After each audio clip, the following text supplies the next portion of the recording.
The Monkey's Paw. Chapter 5.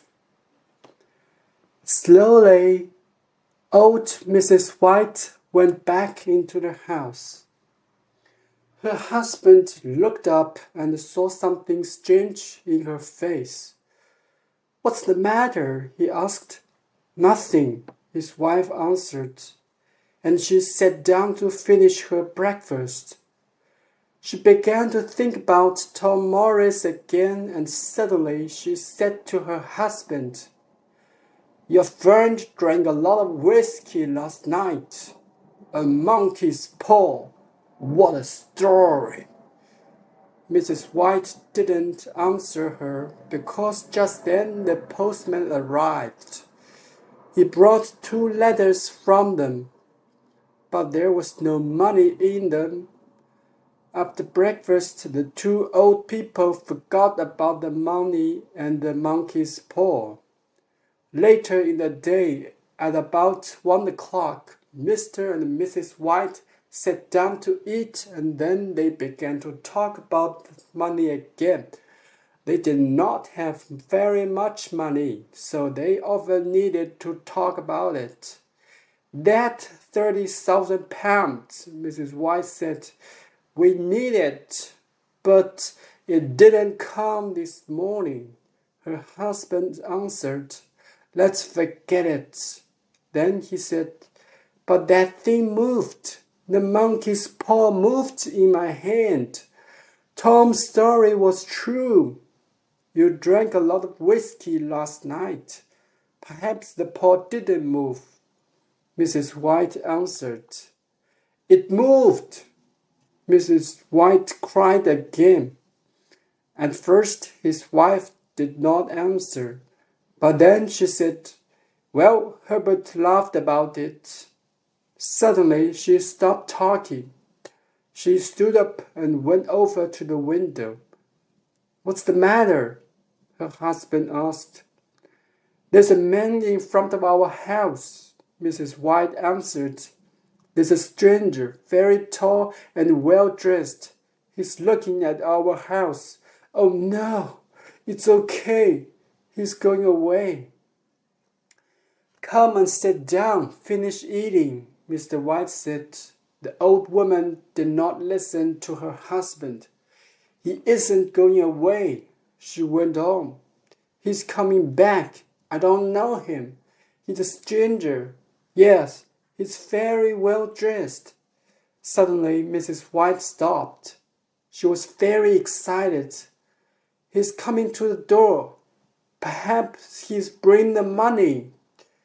And she ran out of the room to open the front door.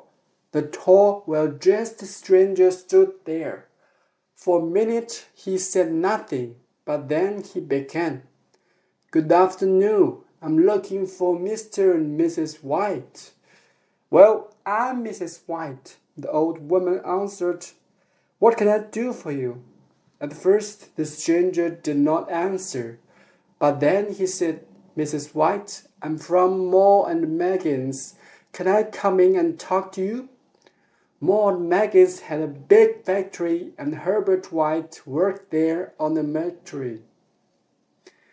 "Yes, of course," Mrs. White answered. "Please come in." Well-dressed stranger came into the little living room, and Mr. White stood up. "Are you Mr. White?" the stranger began. Then he went on. "I'm from Moore and Meggins." Mrs. White looked at the stranger and she thought, "Perhaps he has the money, but why Moore and Meggins? And his face is very unhappy. Why?" Suddenly, the old woman was afraid.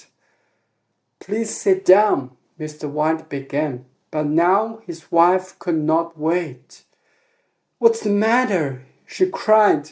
"Is Herbert—" She could not finish the question.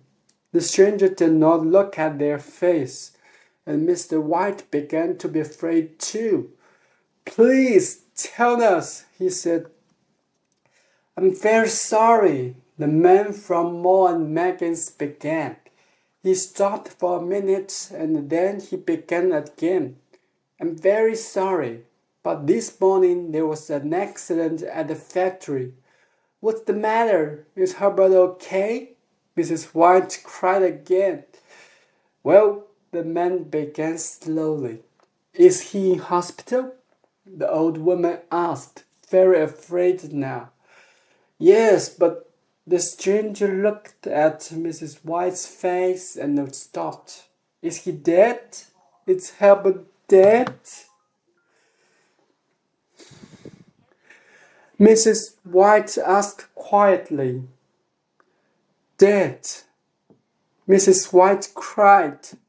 Oh no, please, don't die. Not Herbert. Not our son. Suddenly, the old woman stopped because she saw the stranger's face. Then the two old people knew their son was dead. Old Mrs. White began to cry quietly, and Mr. White put his arm around her. Some time later, the man from Moore and Maggie's said, It was the machinery, an accident. Herbert cried, Help! The man heard them and ran to him quickly, but they could do nothing. The next minute, he was in the machinery. I'm very, very sorry, he finished. For a minute or two, the room was quiet. At last, Mrs. White said, Our son, dead. We're never going to see him again. What are we going to do without him? Her husband said, He was our son. We loved him. Then Mrs. White asked the stranger, Can we see him? Can we see our son? Please take me to him. I want to see my son. But the stranger answered quickly. No, he said. It's better not to see him. They couldn't stop the machinery quietly. He was in there for a long time. And at first, they couldn't get him out. The man stopped. Then he said, Don't go to see him. The stranger went over to the window because he did not want to see the faces of the two old people. He said nothing, but he stood there for some time and he waited. Then he went back to the old people and began to talk again. There's one more thing, he said. Your son worked for Moore and Maggins for 6 years and he was a good worker. Now Moore and Maggins want to help you at this unhappy time. Again the stranger stopped. After a minute, he began again. Moore and Maggins want to give you some money. Then he put something into Mr. White's hand. Old Mr. White didn't look at the money in his hand. Slowly he stood up and looked at the stranger, afraid. How much? Mr. White asked, very quietly. He did not want to hear the answer.